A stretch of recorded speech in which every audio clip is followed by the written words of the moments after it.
Stewart Title. DJ, welcome. Hey, Mark, how's it going, buddy? I'm good, man. I'm real good.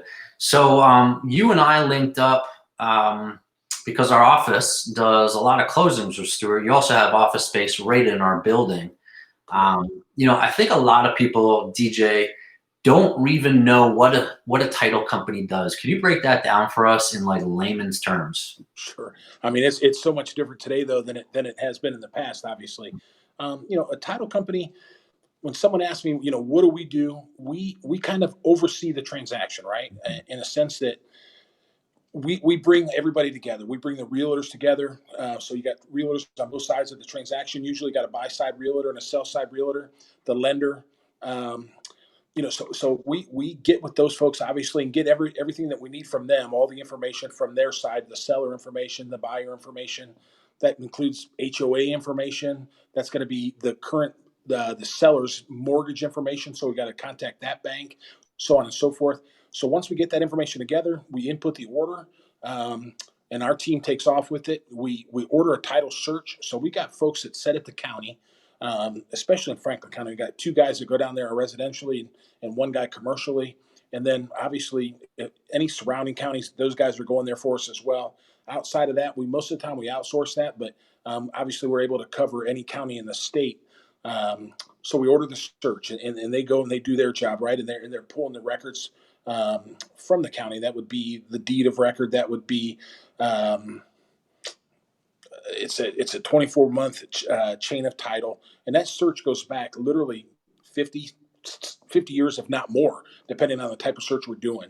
Wait 1 sec. Is there a computer that they're going to the county and they're searching via computer, or are these actual books, plot books? A lot of times it's actual books. Wow. Believe it or not. So they'll go there, and these guys, that's what they do. So they know, right? So a lot of this stuff isn't online, but some is. I mean, I'll be honest with you too. And I mean, I know what they do, but I've never even set in as to how they do it. I would admit, I mean, I know that it mostly is books, but I'm sure it's a combination of both. So when they search through all these things, what are they looking for? People hear title search, but what are they actually looking for? They are looking for that chain of title, the chain of ownership. Really, let's go back to, you go to New Albany, all that stuff obviously out there started with farms, right? Not hundreds of years ago, but let's say 150 years ago, where it was all farmland. And then farmer A sold it off, and he might break that 200-acre farm. You might break it into little pieces and sell a piece here and sell a piece there. A lot of times, honestly, I've learned from being in this business that that's kind of how they survived. It started out, maybe they had 250 acres or 300 acres that was given to them by their father or their grandfather. And then, as times got tough, they might have taken a 20-acre chunk and sold it off to someone that wanted to develop, so on and so forth. So we go back and basically, so if you find the big parcel, and then you'll find that chain of title, or when it was sold to whoever, and then you're following that chain all the way up to today. And what happens if you find something? What are you looking for? Like, I know, for instance, I am kind of framing these questions for folks that don't know anything about it. So let me go directly at it. There are liens on properties, and that could be a mechanic lien, that could be an unpaid water bill, so forth and so on. What happens if you find those things? Is the new buyer responsible?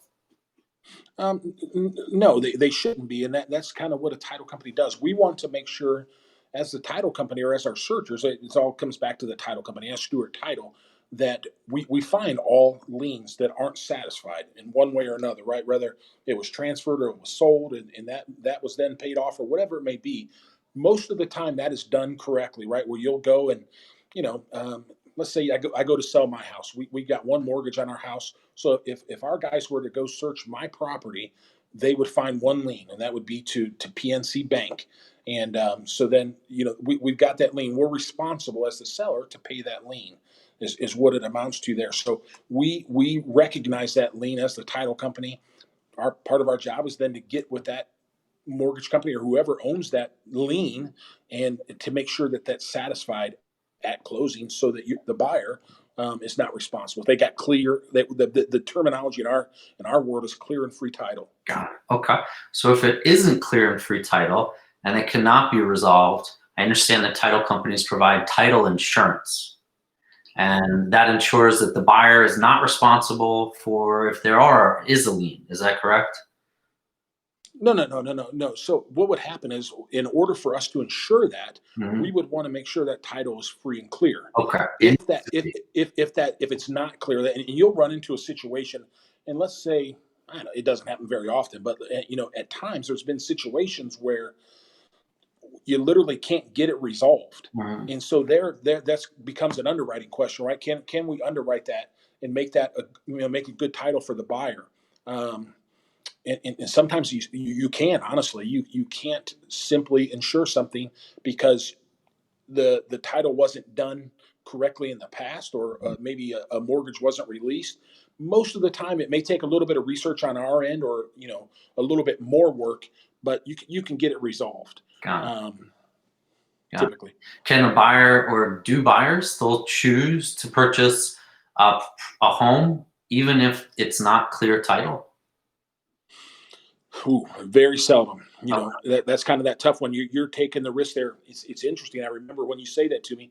I remember a particular deal where it was more or less like a buddy of mine. He, for lack of better terms, he does a little bit of everything. But he was buying a house out in Centerburg, Ohio, and there was I can't remember exactly what it was, but we were not able to insure. It's long story short. We researched the property, and there was a predecessor in title, and for whatever reason, we did not feel comfortable as a company insuring the deal. And we told him that, up front, hey, we're not going to be able to insure this. That doesn't mean you can't buy the property, but and so he went as far as saying, can we get with our underwriters? What was his risk? And in the end, he ended up buying that property with no title insurance, um, because he doesn't feel, in the end, he feels like it's going to stay in his family, and he's not looking to sell it 2 or 3 years. That's the biggest thing. You when you buy it like that, you're not able to sell it. So if you go to sell it 3 years from now, you're probably not going to be able to sell it because, or you can't get it insured. I'm not saying you can't sell it, but same problems probably going to arise. Got it. So yep, he was comfortable in the fact of like, hey, I'm good with it. We're going to keep it, and so he went ahead and did it. But that doesn't happen very often. So, do you also do closings, or had you prior to being the business development manager?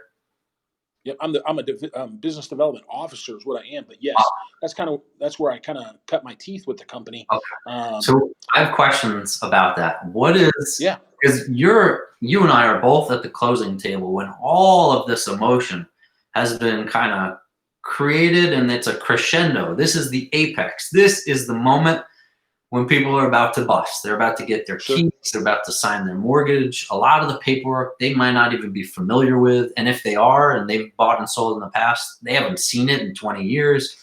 A lot of emotions. What have you encountered that has really stuck out to you? A transaction that maybe went south, maybe was very emotional, maybe you had to get in between two agents. Do you remember anything that is like, oh, well, there's that time? I'll be honest, nothing really bad, and I'm kind of chuckling to myself. Mhm. Anybody that knows me, honest to goodness, I mean, for whatever reason, being a closer, and when I started with Stewart Title, I would travel the state. So Mhm. I would go in the morning, and I would get 3 packages. This was in 2003 when I started, so kind of the refi boom, so on and so forth. Mhm. And I would go in the morning, and let's say I would get 3 packages, and I would be going to Findlay, and then maybe to Toledo, and then back down. I would stop in Mansfield, and so I would go to these folks' homes, so on and so forth, and then the next day I would take those packages in and get that day's work, right? So with that being said, I mean, I am known to have the craziest stories ever. I mean, we could sit and talk for 4 hours if you wanted on different stories like that. Mhm. I will tell you the funniest story. I mean, and literally anybody that watches or is watching this, they'll laugh because a lot of people know the story. But Tell me. literally, I just started working with. I shouldn't say just started working with Stewart, but I was still young, right? I've been with Stewart 16 years now, so we're talking within the first 3 or 4 years. Um, I worked with Stewart. It was called Stewart Service Center. We're out on the east side, and we worked with a lot of mortgage bankers and a lot of mortgage brokers. And this particular day, I had a closing in South Point, Ohio. And anybody that knows South Point, Ohio, I mean, it's literally the farthest tip south of Ohio. And so we were waiting on the lender to get us the documents, and they're having a phone conversation in the office, and the girl in the office kind of looks at me and she says, "Hey, this guy wants to know if you want to fly to the closing." And like off the top of my head, I'm like, "Yeah, whatever, we'll fly to the closing," And I didn't really know he was serious. So I kind of said something, and then you kind of back yourself into a corner. The guy says, "Well, you want to fly out of Port Columbus or Don Scott?" He goes, "It's going to save us some time, so on and so forth." So I say, "Let's fly out of Don Scott," and I meet him at Don Scott, and he's got a little two-seater Cessna. He's a private pilot. I don't know this guy from Adam, other than the fact that he's a customer, right? And so we get there, we get in the plane, and he's going to fly us to South Point, Ohio. And as we start taxiing, honest to goodness, you're not going to believe me. This guy, he starts banging. He starts banging on the dashboard of the plane, and all the instruments are kind of coming in and out. They're going in and out, and so he's kind of circling around the taxiway, and he's like, they come on. So I think we're good to go. I used to work at an airport. I used to work for Continental Airlines before I got into the real estate industry. I kind of knew a little bit about airplanes, and I look and I can see I can see daylight. Like my door is not closed completely. And I tell the guy, I was like, "Hey, my door's not closed." He reaches across to pull the strap and lock the door. The strap breaks. He hits me right in the nose. My nose starts bleeding, trickling blood out of my nose, so on and so forth. And that's how we started off. Honest to goodness. Oh, dude, that's terrible, and that's an amazing story.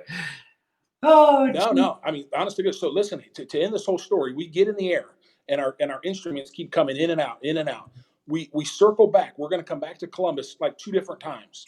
He decides to keep going, so we get all the way to South Point, Ohio, and it's just him and I. And he goes, "We're flying into an unmanned airfield." Okay, so we are flying over the Ohio River. You fly Ohio, and then like the end of Ohio, the Ohio River, and then you're flying into Kentucky. And so this airfield was in Kentucky where we were landing. He tells me, he goes, "You look one way, I'll look the other. We're looking for traffic, okay? Like we're crossing the street." We pull over the Ohio River. The guy, he goes, he makes an approach like three different times, and he can't, there's a crosswind from the river, and he can't land the plane. So he finally gets the plane on the ground. To end the story, I'm not going to take all your time, but long story short, by the time he got the instruments working, so on and so forth, I went and did the closing with the clients. We came back. We fly back to Ohio, same way, no instruments. We fly back, and the instruments are going in and out. End of the day, it saved us 5 minutes. Literally, if I would have gotten in the car and drove that day, I would have got there and back, and it saved us 5 minutes. What did your manager say when you shared this story? They kind of laughed, honestly. To end that whole story off, I don't know if you know about Stewart Title, but it's run by the Morris family out of Houston, Texas. So this is back in the 1800s, Stewart Morris. Mm-hmm. That year at our Christmas party, so probably 2 months after I did all this, we're at a Christmas party at the Hilton at Easton. Some gentleman comes up to me and taps me on the shoulder, and he goes, "Hey," because "I hear you like to fly to closings." And I kind of look at him and I said, "Yeah, I did.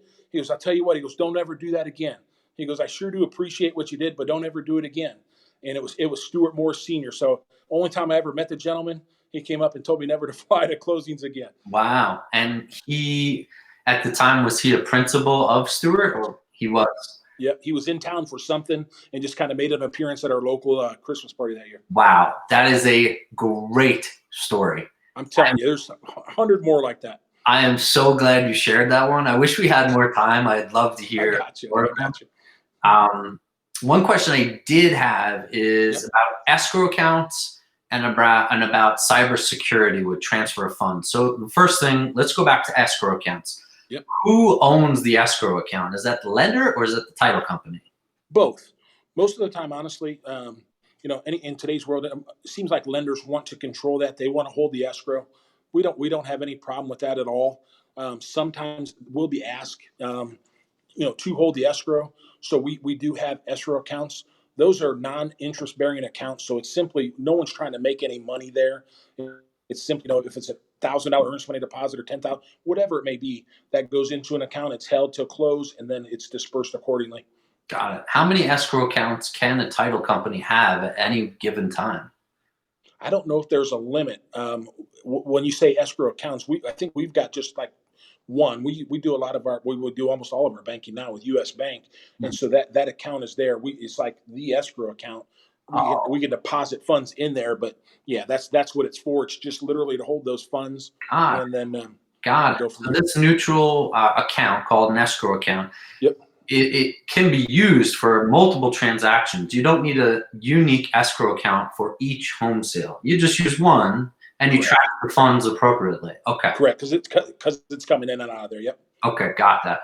And then the other question I had is about cybersecurity. So I know right now this is a crazy time, and most of the public doesn't know that um, the transfer of funds often occurs electronically for the purchase of a home. That's correct. And people through email can send routing information to a buyer and basically get funds wired to them, and there's nothing that can be done, right? DJ, there's no recourse. No recourse, unfortunately, and that's one of the biggest problems we face in our industry is cyber fraud. Mhm. I'll be honest with you there as well. And I keep saying that only because that's just something I say. But with that, like as the sales guy, I never get involved out there. So if I got clients that call and say, hey, I need my sellers or I need my buyers to get wired instructions from you, I don't even do it. I don't want to be involved with that. We try to keep as many cooks out of the kitchen per se on that, Mhm. and just have that particular one person per file deal with who they need to deal with so that that information can't be spread. Sure. So what's the process to ensure they're secure? What's the protocol? Yep. Most of the time, that is an email, like an encrypted email from our end. Mhm. So if we are sending, for instance, we would be sending our wiring instructions to a buyer most of the time so that they can wire their funds to close the deal, right? Mhm. They got to bring $45,000 to the table. We get them those wiring instructions. Those are sent to them through an encrypted email, is what it is. Mhm. Okay, got it. So you send that email.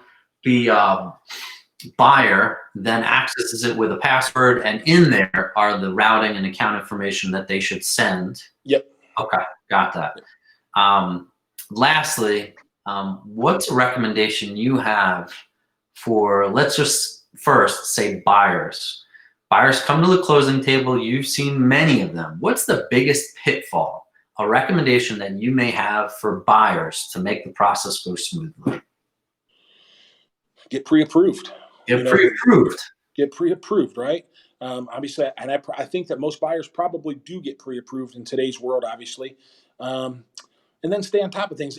Buying and selling a home is a big deal, and in today's world, it kind of gets, I don't know, minimized a little bit because of the fact that, with technology.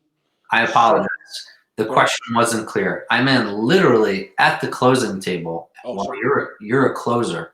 Mhm. Um, right at that moment, what's a common pitfall that buyers make? They come to the table and has there been something that you see right at the closing table that could have smoothed this thing out? Like, I'll give you an example. I have encountered twice where buyers didn't bring ID. That's fair enough. I mean, that doesn't happen very often. So you're right. I mean, we do so many closings. I'll be honest with you, and we're fortunate to have pretty good clients. Great. And so things go pretty smoothly. And when they don't, you kind of adjust. Um, the one thing that can make things go smoother at the closing table, a lot of times buyers, we do our very best, and lenders do their best as well to get documents to the buyers to review.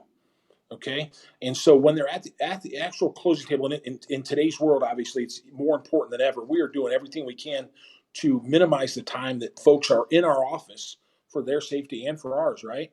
Um, so we'll send those documents. The bank gets them to us early enough to where we send them to the buyer, and they simply, yep, I got the email, but I didn't look at it, so on and so forth. At that time, we're never gonna rush a person through a closing, right? They're buying a house, so on and so forth. But there are a lot of questions that could be answered if they simply would have reviewed those documents and then just reached out and asked the same question, right? Got it. Um, So when so we do see that a lot. Okay. So when Yep. buyers get, for instance, their settlement statement, that's the final statement that shows the debits and the credits for each the buyer and the seller, that Yep. they actually look at that and review it closely before being at the table. Okay. That really, even all the lender documents, really. I mean, that's their note and their mortgage. Someone to come in and, the mortgage, most of the time it's 16, 17, 18 pages long. And it's really legal jargon, right? Let's call it what it is. I mean, that's the document that goes to the county. This is a lien on behalf of the bank. So they're reading through it. I mean, and it's long. I mean, it would take a long time to read a Mhm. mortgage. They come in and they're like, well, I haven't had an opportunity. I mean, you can sit at home and you can read that all night long if you want. And most of the time, there's not any questions either Yeah, way. But they come in and you know they they read it here, and it's not a problem, right? Again, you're buying the house. We'll sit here with you all sure. day. That's not the issue. But again, when you said make it go smoother, I guess that's what I'm getting at. Have you had a deal fall apart at the closing table? Yeah, I say we've definitely had deals fall apart. Doesn't happen very often. More Right. times than not, it will be something that there's something that went a little bit sideways, and maybe they have to come back in and sign, or let's say for instance we'll need something for the lender, and the lender will have to then send that order back through underwriting, Mhm. and it may take a day to clear or whatever. Honestly, again, um, most lenders in today's world can get that corrected at the closing table. Right. Something happens, and for instance, let's say it comes in, and you and your wife are buying the home, and it has you listed as unmarried.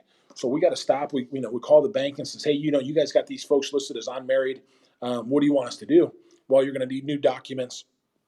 They just go ahead and take care of that and get them over to us. So it may slow down the closing 20 minutes or so, but most of the time we're able to get things corrected at the table. Sure. That's great. Well, DJ, I really appreciate you joining, sharing a little bit about your experience. That story was amazing. For more information, we'll go ahead and post the link to your website. And any parting words to our folks who are suffering through COVID right now? Anything you want to say? No, other than stay home, stay healthy, take care of your families, take care of yourself, enjoy your weekend, and happy Easter to everybody. Awesome. Happy Easter. DJ, thanks so much. I really Yeah. enjoyed being with Well, you. thanks for having us, man. Thank you very much. All right. Bye-bye. Bye.